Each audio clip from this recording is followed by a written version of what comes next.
कहते हैं जिस घर में बुजुर्गों का सम्मान नहीं तो वो घर आज भी ख़त्म है और कल भी ख़त्म है। खैर ये इनका एक आंतरिक और खासकर पारिवारिक एक मसला है। प्रोफेसर भीम सिंह जी रामनगर के एक जिसे कहते हैं एक टॉवरिंग पर्सनैलिटी है, जिन्होंने ना सिर्फ जम्मू कश्मीर बल्कि भारत और बल्कि पूरी दुनिया में अपना एक नाम बनाया है। और ना सिर्फ पॉलिटिक्स बल्कि वकालत और उसके अलावा इंटरनेशनल अफेयर्स में भी उनको एक माना जाता है। मेरे पिताजी के क्लास फेलो हैं, उनके परम मित्र हैं। हाँ, आइडियोलॉजिकली वैचारिक तरीके पे हमारा कभी या उनके साथ कोई ऐसा रहा नहीं। और मेरा मानना है कि इस स्टेज पे और इस एज पे और इस सेहत के इस लेवल पे जिस तरीके का उनका कैरेक्टर असैसिनेशन किया गया है, चरित्र हनन जिस तरीके से किया गया है, बहुत दुर्भाग्यपूर्ण है। और इसकी जितनी भी निंदा की जाए वो कम है। हर राइट थिंकिंग आदमी ना सिर्फ रामनगर का बल्कि जम्मू कश्मीर का इससे आहत है और मैं भी इससे डिप्रेस्ड हूँ। मैं भी इससे मुझे भी ये बहुत बुरा लगा। नमस्कार, द पब्लिश में आप सभी का स्वागत है और मैं हूं वरुण शर्मा। जम्मू कश्मीर में होने वाले विधानसभा चुनावों को लेकर भाजपा 50 से ज़्यादा सीटें जीतने का दावा कर रही है और भारतीय जनता पार्टी के अध्यक्ष रविंद्र रैना की बात करो तो जगह जगह पर प्रचार कर कर वो ये दावा कर रहे हैं कि विधानसभा में वो 50 से ज़्यादा सीटें जीतकर जम्मू कश्मीर में भाजपा का मुख्यमंत्री बनाएंगे। लेकिन दूसरी तरफ जम्मू कश्मीर के युवाओं की अगर मैं बात करूं तो वो काफ़ी ज़्यादा नाराज़ हैं भारतीय जनता पार्टी से। रोज़ाना धरने प्रदर्शन जो है वो देखे जा रहे हैं, भाजपा के खिलाफ नारेबाजी करते हुए नजर आते हैं। तो किस तरह से ये पॉसिबल होगा कि जम्मू कश्मीर की जनता अगर भाजपा से नाराज़ है तो किस तरह से 50 से ज़्यादा सीटें जीतेगी भारतीय जनता पार्टी? इसी पर बातचीत करने के लिए मेरे साथ RS पठाने जी मौजूद हैं, जो कि भारतीय जनता पार्टी के स्पोक पर्सन हैं।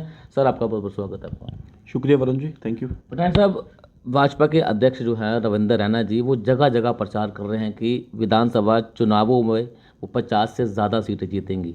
लेकिन दूसरी तरफ जम्मू कश्मीर के युवाओं की अगर बात करूँ तो वो काफ़ी ज़्यादा नाराज़ हैं भारतीय जनता पार्टी से। अगर युवा नाराज़ हैं तो किस तरह से भारतीय जनता पार्टी अपना मुख्यमंत्री समझती है जम्मू कश्मीर में होगा? बड़े साफ और स्पष्ट शब्दों में जिस तरीके से एक लोक लुभावनी केंद्रीय योजनाओं का फ़ायदा पूरे देश भर में, जिसका इम्पैक्ट आपको उत्तर प्रदेश, उत्तराखंड, गोवा, मणिपुर में आपको देखने को मिला है, या पिछले जो कुछ राज्यों में चुनाव हुए वहाँ पे आपको देखने को मिला, वो जम्मू कश्मीर में भी है। और ये जो 5 अगस्त 2019 का जो एक ऐतिहासिक फैसला, और इस 5 अगस्त 2019 के ऐतिहासिक फैसले के बाद जो बूम जम्मू कश्मीर में आया, और होपफुली अब कोविड ओवर है, असली इसका पता तो आने वाले दिनों में लगेगा। और इसके साथ साथ जो भी ज्वलंत विषय थे उनको जो कोशिश की गई इनको ग्रैपल करने की, इनको टैकल करने की, एक तेज़ लहर है जम्मू कश्मीर में। और आने वाले दिनों में भारतीय जनता पार्टी की सरकार और भारतीय जनता पार्टी का मुख्यमंत्री होगा।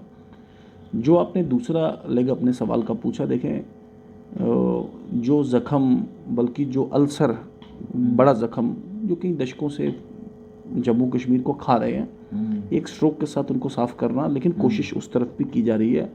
यूथ को, युवाओं के जो विषय हैं, चाहे वो एम्प्लॉयमेंट की बात है, चाहे वो अनएम्प्लॉयड जो युवा हैं जिसे कहते हैं उनको एम्प्लॉयमेंट वाले चैनल में लाने की बात, चाहे वो प्राइवेट एम्प्लॉयमेंट है या चाहे वो सरकारी एम्प्लॉयमेंट है, और तीसरा जिसे कहते हैं जो कई दशकों से लोग जो रेगुलराइज नहीं हो पाए हैं, या फिर कुछ ऐसे लोग NYCs, RAKs या फॉरेन RETs और NHM कॉन्ट्रेक्चुअल एम्प्लॉइज़, जितने भी लोग जिसे कहते हैं जो पके नहीं हैं और जिनको एक मिनिमम वेज नहीं मिल पाती है, इन सभी को एक प्रॉपर तरीके से स्ट्रीमलाइन करना। जैसे बार बार हमने कहा कि कल को हमारी सरकार आती है तो, और आएगी, ऐसी कोई बात नहीं, एक स्पेसिफाइड वेज पॉलिसी, एक स्पेसिफाइड रेगुलराइजेशन पक्का करने की नीति पे हम लोग काम करेंगे। साहब, आपने मिनिमम वेजेस एक्ट की आपने बात की। देश के गृह मंत्री जम्मू कश्मीर के दौरे पर आए थे।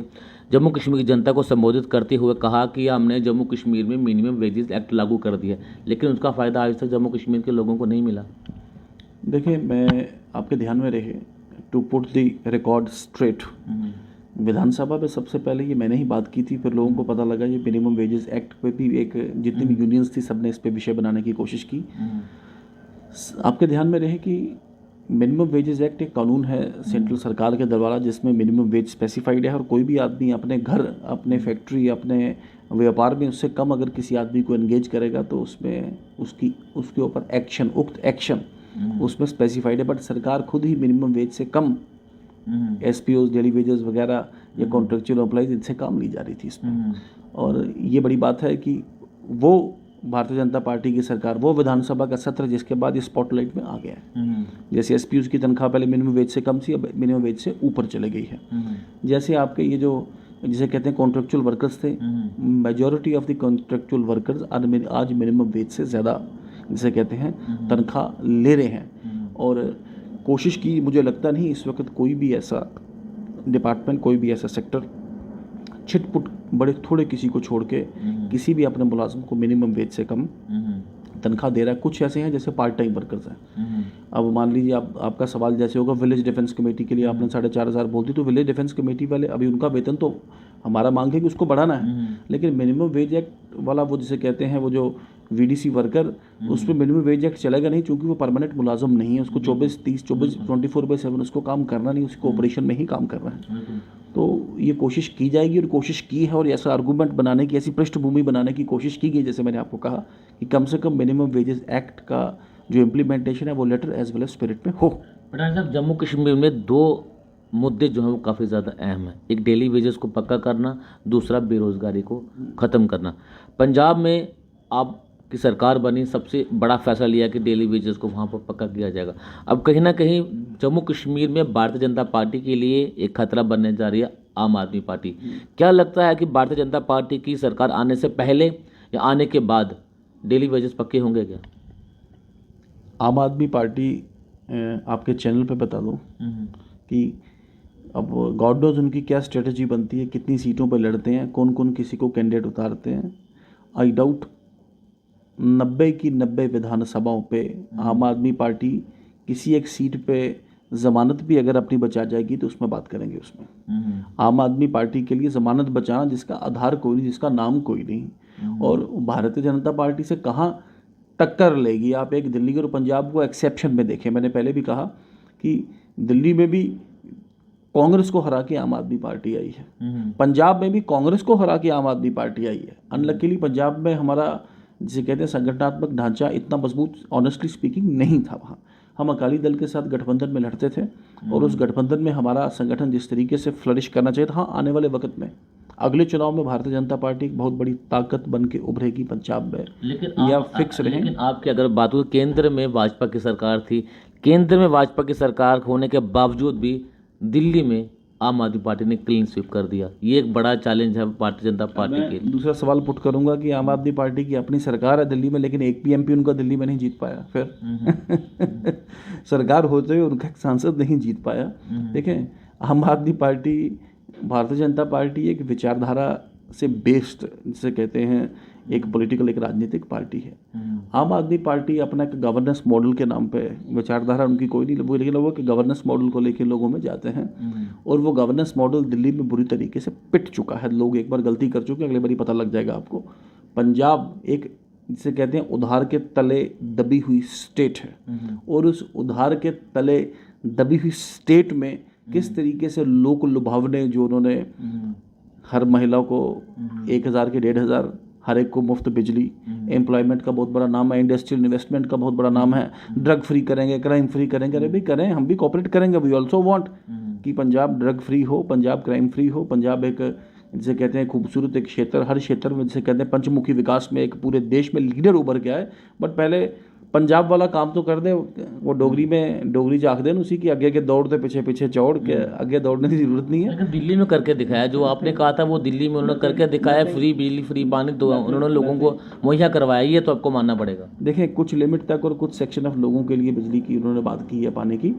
आम Aadmi Party has miserably failed. आप पीपल ऑफ दिल्ली वो आम आदमी पार्टी से फेडअप है। आने वाले चुनाव में दिल्ली की सरकार आप देखेंगे, भारतीय जनता पार्टी दिल्ली में सरकार बनाएगी।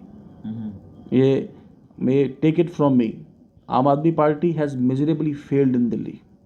It's government is going to fall like a house of cards in New Delhi. लेकिन जम्मू कश्मीर में जो भाजपा के आपके जो अध्यक्ष रविंदर रैना जी, वो भी तो आम आदमी पार्टी का बात जहाँ पे करते हैं कि हम फ्री बिजली देंगे, फ्री पानी देंगे, उन्हीं कहा तो जो उन्होंने कहा था फ्री में देंगे, आपके अध्यक्ष भी यही कर रहे हैं कि हम भी फ्री में पानी देंगे, फ्री में बिजली देंगे। देखिए, कुछ एक मैंने पहले भी कहा कि एक पर्टिकुलर सेक्शन जिनका इकोनॉमिक लेवल बड़ा कम है, नेचुरली कहीं यहाँ फ्री देंगे तो कहीं और टैक्स करेंगे फिर आप। देखिए, ये तो साफ और स्पष्ट है ना। जैसे प्रधानमंत्री जी ने कहा कि गैस सब्सिडी छोड़े, तो लोगों ने गैस सब्सिडी छोड़ी। अब वो गैस सब्सिडी कहीं ना कहीं कंस्ट्रक्टिवली इस्तेमाल की गई, तो अगर मुफ्त बिजली देंगे तो फिर कहीं ना कहीं कंपनसेट की जाएगी। लेकिन एक पर्टिकुलर सेक्शन से कहते हैं कोई BPL या कोई ऐसे आइडेंटिफाइड लोग जो इस पोजीशन में इतने सक्षम ना हो कि अपने बिजली का बिल दे पाए, अगर उनको माफ़ की जाए तो इसका स्वागत किया जाना चाहिए। एक आखिरी में एक सवाल आपसे करना चाहूँगा। रामनगर से आप आते हैं और रामनगर से ही एक पार्टी निकली थी, पैंथर्स पार्टी। आजकल उनमें कुछ पारिवारिक मसले जो हैं वो जनता के भी सामने आ चुके हैं। हर्षदेव सिंह जो कि चेयरमैन हैं, वो अपने ही बुजुर्ग, अपने ही पार्टी के जो अध्यक्ष हैं जिन्होंने उसको जन्म दिया, उनके साथ बदतमीजी करते हुए नजर आ रहे हैं, उनके पाँव भी छू रहे हैं, उन्हें गाली गलौज भी कर रहे हैं। उनके साथ एक बुजुर्ग व्यक्ति के साथ, सॉरी टू इंटरप्ट, खुद वीडियो भी बनवा रहे हैं वीडियो बनाए और अपने पेज पर भी अपलोड कर रहे हैं और ऐसा दिखाने की कोशिश की जा रही है कि वो वीडियो कोई और बना रहा है। ये सारा आपने देखा वायरल वीडियो में, वो आप सबने देखा कि बाद में हर्षदेव सिंह पर FIR भी होती है। क्या लगता है जिसकी अपनी ही पार्टी में अपने ही लोग सगे नहीं है, वो जम्मू कश्मीर की जनता को किस तरह से इंसाफ दे पाएंगे?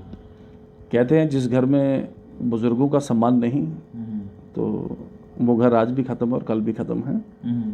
खैर, ये इनका एक आंतरिक और ख़ासकर पारिवारिक एक मसला है। प्रोफेसर भीम सिंह जी रामनगर के एक जिसे कहते हैं एक टॉवरिंग पर्सनैलिटी है, जिन्होंने ना सिर्फ जम्मू कश्मीर बल्कि भारत और बल्कि पूरी दुनिया में अपना एक नाम बनाया है। और ना सिर्फ पॉलिटिक्स बल्कि वकालत और उसके अलावा इंटरनेशनल अफेयर्स में भी उनको एक माना जाता है। मेरे पिताजी के क्लास फेलो हैं, उनके परम मित्र हैं। हाँ, आइडियोलॉजिकली वैचारिक तरीके पे हमारा कभी या उनके साथ कोई ऐसा रहा नहीं। और मेरा मानना है कि इस स्टेज पे और इस एज पे और इस सेहत के इस लेवल पे जिस तरीके का उनका कैरेक्टर असैसिनेशन किया गया है, चरित्र हनन जिस तरीके से किया गया है, बहुत दुर्भाग्यपूर्ण है। और इसकी जितनी भी निंदा की जाए वो कम है। हर राइट थिंकिंग आदमी, ना सिर्फ रामनगर का बल्कि जम्मू कश्मीर का, इससे आहत है। और मैं भी इससे डिप्रेस्ड हूँ, मैं भी इससे, मुझे भी ये बहुत बुरा लगा। हर्षदेव सिंह की अगर मैं बात करूँ तो आपके लिए काफ़ी कड़े शब्दों का जो है वो प्रयोग किया, लेकिन आपने कभी रिप्लाई नहीं किया। एक जो उन्होंने कहा था वो मैं आपसे ज़रूर साझा करना चाहूँगा। उन्होंने कहा था कि आपके लिए कहा था कि उनकी सरपंच बनने की औकात नहीं है, तो मोदी के लिए वो मोदी का नाम लेके जो है वो MLA बन गए। इसके लिए आपने कभी कभी रिप्लाई नहीं किया आपने। देखिए, उनकी जिसे कहते हैं सोचने की क्षमता, जिसे कहते हैं पावर ऑफ इमेजिनेशन, उनकी उसका कोई लिमिट है नहीं। वो अपने चाचा के लिए टले नहीं तो मेरा क्या लिहाज करेंगे उसमें। बाकी जहाँ तक मेरी रिप्रेजेंटेटिव कैपेसिटी आपके ध्यान में रहे कि 3 चुनाव में लड़ा हूँ। एक चुनाव में इंडिपेंडेंट लड़ा हूँ, बिना किसी प्लेटफॉर्म के, बिना किसी मंच के, बिना किसी जिसे कहते हैं सपोर्ट बेस के। एक नौजवानों ने मेरे साथ लड़ा और मैंने अपने आप को वहाँ भी साबित किया। जीत नहीं पाया लेकिन वहाँ पे भी। उसके बाद मैं MLA चुनाव भी लड़ा हूँ। फिर मैंने अपने साथी में, अपने उस क्षेत्र में, चाहे वो 2019 का मेंबर पार्लियामेंट चुनाव है, चाहे वो 2018 का म्यूनसिपल चुनाव है, या उसके बाद डिस्ट्रिक्ट डेवलपमेंट काउंसिल्स का जो चुनाव है, तो इसमें जो मेरा परफॉर्मेंस रहा या जो मेरे मित्रों का परफॉर्मेंस रहा या जो मेरे साथियों को परफॉर्मेंस रहा, वो सब जग जाहिर है। लेकिन मुझे लगता है कहीं ना कहीं हार पे हार, खुद भी हारे श्रीमती जी भी हारी, जनरल सेक्रेटरी हैं पार्टी पे, तो कहीं ना कहीं बेतुकी बातें करने में ज़्यादा फोकस करते हैं, लोगों का ध्यान अट्रैक्ट करने भी। कंस्ट्रक्टिव सोच में जाएं, विषयों पे बात करें, लोगों का काम करें, लोगों को अट्रैक्ट करें अपनी पॉलिसी के साथ, अपने काम करने के तरीके के साथ, तो अच्छा रहेगा। बाकी उन कमेंट्स का मैंने कभी भी क्लैरिफाई करने की, मैं कभी इशू ज्वाइन नहीं किया उनके साथ। ये डेमोक्रेसी की खूबसूरती रहती है, प्रजातंत्र की खूबसूरती रहती है। हर एक आदमी को हक है कि जो मर्जी बात करे, वो लोगों का फिर अल्टीमेट फैसला रहता है कि लोग उसको किस तरीके से आने वाले वक्त में, जैसे कहते हैं, या चुनावों में या चुनावों के अलावा लोग उससे प्रॉपर्ली रिस्पॉन्ड ज़रूर करते हैं। चलिए, बहुत शुक्रिया आपसे बातचीत करने के लिए। तो जम्मू कश्मीर के मुख्य मुद्दों को लेकर आज हमने RS पठानिया जी से बातचीत की है, जो कि भारतीय जनता पार्टी के स्पोक पर्सन है। और इनका साफ तौर से कहना है कि जिस तरह से आम आदमी पार्टी पंजाब में जीतकर आई है, जम्मू कश्मीर में वो एक भी सीट जो है वो नहीं जीत सकती। लेकिन डेली वेजेस की अगर मैं बात करूँ तो उम्मीद यही जताई जा रही है कि जल्द से जल्द डेली वेजरों को पक्का किया जाएगा। बने रहना पब्लिश के साथ। धन्यवाद।